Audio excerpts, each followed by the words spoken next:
Isaac, what are you doing? Closing hatch. Oh! Hey, Isaac, what are you doing? Isaac! What are you doing? Open the door right now! Emergency launch cycle initiated. No! No! No! Don't you dare! Don't you dare launch the ship! Isaac! It's your best chance, Ellie. You got life support, comms. Hey, gotta be rescued. You got this. I need you to be rescued.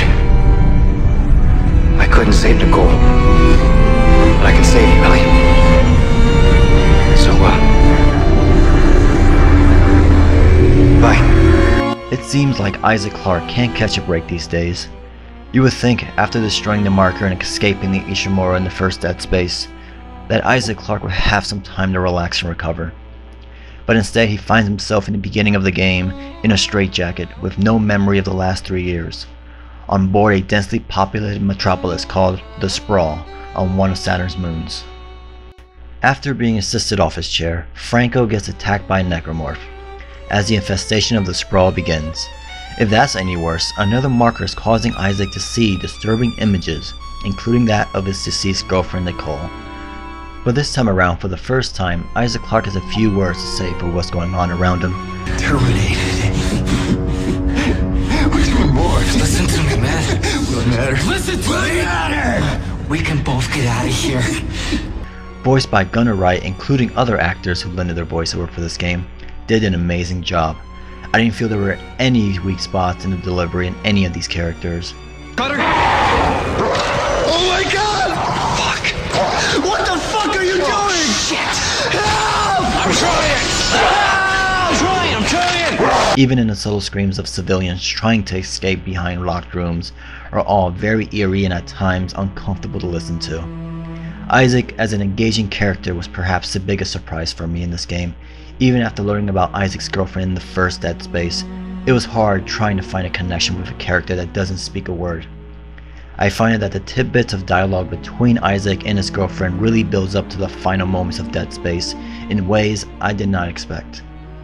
Though the game ends a bit abruptly, it was a great treat seeing Isaac being broken down mentally during the last moments. But before we can get to that point, he has to dismember and chop up hordes of necromorphs in his path, using such weapon as the line gun, which has a sweet wide-range slice effect, or the Ripper that carries a saw blade in front of it and dices anything in its path. I always find that gun really helpful when it comes to taking out swarms of little children coming at you. And then we have the Seeker Rifle, which I find very useful when enemies are attacking you from a distance. And that's just a few of many great weapons that Dead Space has to offer, and they're all unique enough that everyone is going to have their own preferred weapon of choice. But speaking of weapons, they're not very useful if you don't have anything to shoot at. In this case, you get some of the same monsters you remember in the first Dead Space, like the Lurker, which always seems to play dead just for you to come close enough for it to attack you. And then you have the Pack, which are these little children that come at you in groups. But my personal favorite is the Stalker, which are these almost velociraptor-like creatures that try to stalk you and get around you. And once they come at you, it's at full speed. You also get pretty good boss battles as well, maybe not as many as I would like, but I still had a bunch of fun going through nonetheless. Another thing that's been stepped up for the sequel is more fast-paced cinematic moments. There's this great scene where Isaac gets caught upside down hanging from a destroyed train, and you have to fight off necromorphs from that position. There's plenty of fun moments like these throughout the game, and they do a great job on putting you in it, but also not forgetting why we play Dead Space, to get creeped the hell out, and they find a near perfect balance between the two. Oh yeah, did I mention you can fly now? Yes. No more of that jumping from wall to wall like in the first game. You use the flying for mostly puzzle parts of the game, like getting battery packs from different locations from a zero-G room, and getting them to work on one generator.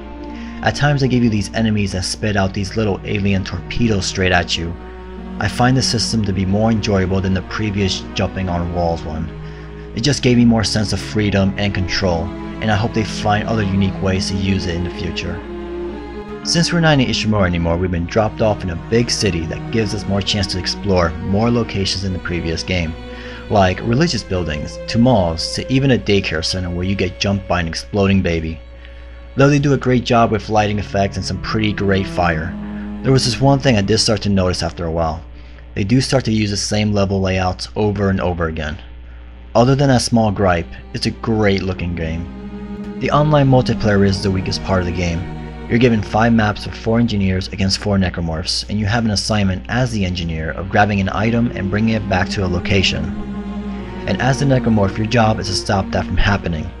They added a level system so when you get kills or when you help your team get a win, those points get added up to new weapons, suits, and other perks. The only thing is that playing matches stop becoming fun after a few hours. Dismemberments don't play a huge part in the matches, which is what Dead Space is really all about.